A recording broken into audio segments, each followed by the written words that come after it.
दोस्तों welcome to my channel Vasudev trader. चलिए दोस्तों, आज हम डिस्कस कर लेते हैं जो 3 नवंबर का जो मार्केट था निफ्टी और बैंक निफ्टी, उसका क्या मूवमेंट रहा और किस तरह हमारा जो भी हमारा सेटअप किया था हमने, जो भी हमारे इंपॉर्टेंट लेवल्स हमने मार्क किए थे, वो किस तरह मार्केट ने प्राइस ने उस लेवल्स को मतलब रिएक्ट किया है। तो चलिए हम डिस्कस कर लेते हैं। तो आप देख सकते हैं कि जो हमने लेवल्स बनाए थे सेकेंड नवंबर को, जो 3 नवंबर ट्रेड के लिए, तो इतने सारे लेवल्स हमने प्लॉट किए थे। ठीक है, तो इस हिसाब से आप देख सकते हो कि जैसे ही मार्केट मैंने कहा था एक गैप अप ओपनिंग हो सकता है, तो जैसे ही मार्केट गैप अप ओपनिंग हुआ, उसके बाद मार्केट थोड़ा कंसोलिडेट हुआ और हाई जाने की कोशिश की मार्केट ने।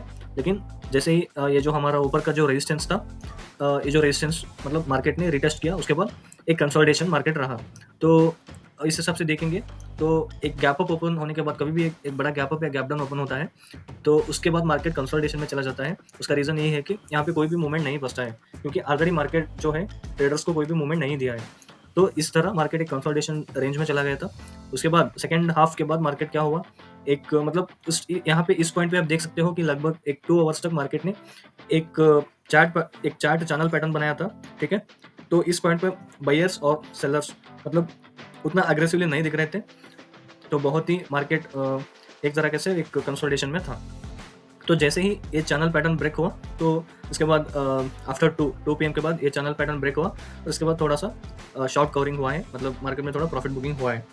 तो ये था हमारा फ्राइडे के लिए मार्केट। और मैंने जो एक कॉल दिया था मेरा व्हाट्सएप ग्रुप में, तो जैसे ही ये चैनल पैटर्न ब्रेक हुआ और ये बड़ा बेरिश कैंडल फॉर्म हुआ, full body bearish candle form हुआ, तो मैंने इसी कैंडल पे मैंने एक पुट का कॉल दिया था और उसका टारगेट 20 टू 25 पॉइंट्स का मैंने टारगेट दिया था, वो हमारा टारगेट अचीव हो गया है। तो यहाँ पे कॉल देने का रीज़न मैं लॉजिक में ऑलरेडी एक वीडियो में अपलोड किया हूँ, फिर भी मैं और एक बार मैं उसका लॉजिक आपको बताता हूँ।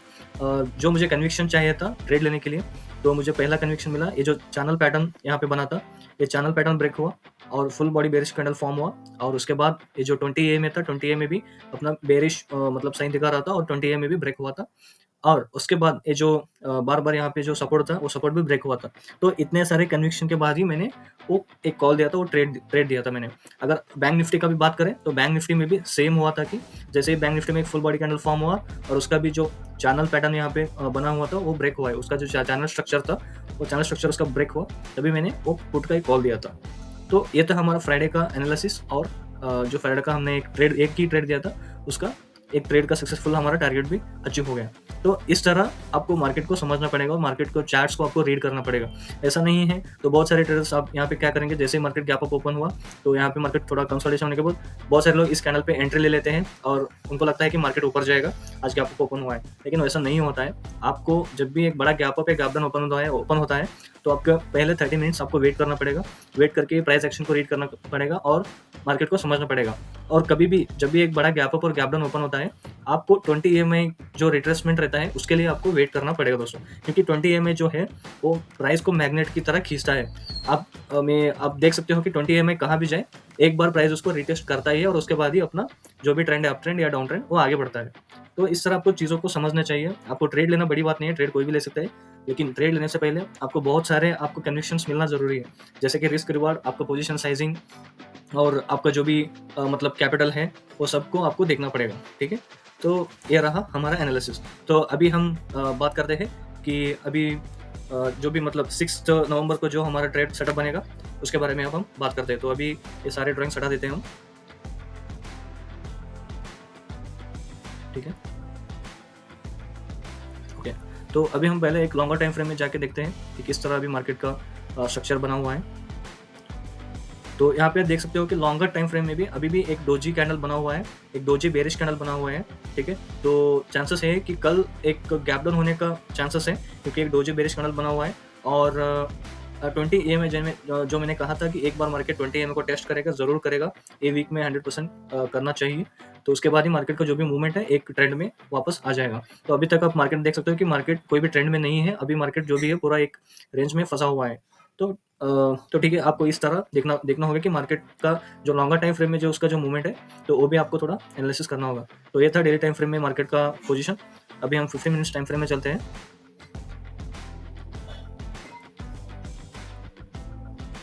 ठीक है, अगर हम 15 मिनट्स टाइम फ्रेम की बात करें, तो अभी भी हमारे लिए जो भी इंपॉर्टेंट सपोर्ट और रेजिस्टेंस लेवल्स हैं, तो हम फ्राइडे का जो भी लो था वो मार्क करेंगे, ठीक है।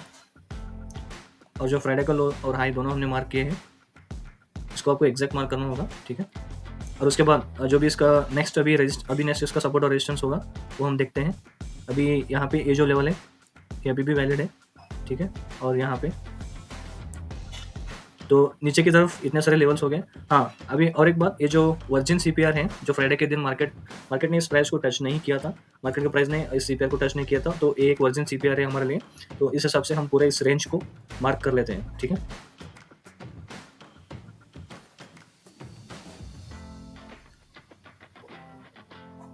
तो ठीक है, तो ये रहा हमारे जो मंडे के दिन के लिए ट्रेड का सेटअप। अगर नीचे की ओर देखेंगे तो और इसका जो सपोर्ट है तो वो यहाँ पे है इस पॉइंट पे, क्योंकि एक डिमांड जोन है, ठीक है। अब उसके अलावा ये भी एक पॉइंट है,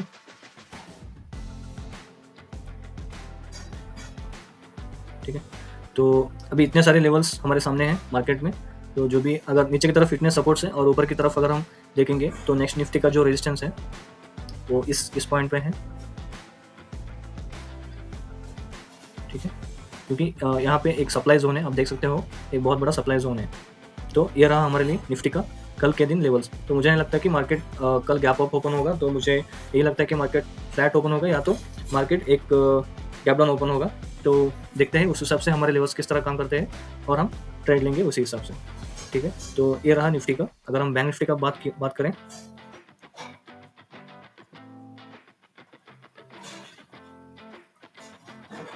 ठीक है।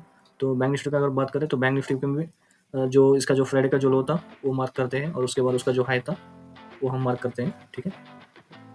और उसके बाद जो भी इसका जो प्रीवियस डे का था, ठीक है, उसका जो लो अभी भी वैलिड है, अभी टेस्ट नहीं हुआ है।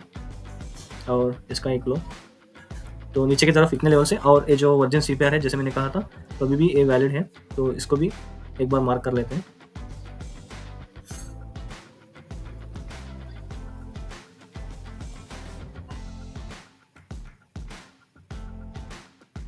ठीक है। तो इतने सारे लेवल्स हो गए बैंक निफ्टी में। अब इसके अलावा अगर ऊपर की तरफ हम लेवल्स की बात करें, ठीक है, तो ऊपर की तरफ अगर लेवल्स की बात करें तो एक मेजर लेवल है बैंक निफ्टी में, यहाँ पे इस पॉइंट पे एक मतलब सप्लाई जोन है, बहुत बड़ा सप्लाई जोन है, तो एक इंपॉर्टेंट लेवल है बैंक निफ्टी में। तो इतने सारे लेवल्स हो गए हमारे मंडे के ट्रेड सेटअप, और जो भी हम काम करेंगे इसी लेवल पे हम काम करेंगे, ठीक है। तो ये हो गया। अभी 5 मिनट्स टाइम फ्रेम में भी देखते हैं कि कुछ कोई ट्रेंड वगैरह बन रहा है।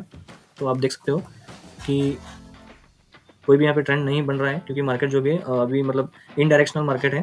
तो यहाँ से कुछ भी हो सकता है, मार्केट या तो रिवर्स हो सकता है या तो ऊपर की तरफ जा सकता है। जो भी हम ट्रेड करेंगे, हमारे जो भी इंपॉर्टेंट सपोर्ट और रेजिस्टेंस लेवल्स है, तो उसी लेवल्स पे हम काम करेंगे, उसी लेवल पे हम ट्रेड लेंगे। तो ये रहा हमारा मंडे के लिए ट्रेड सेटअप, और जो भी इंपॉर्टेंट और सपोर्ट रहेंगे उसके ऊपर हम ट्रेड करना है। तो थैंक यू।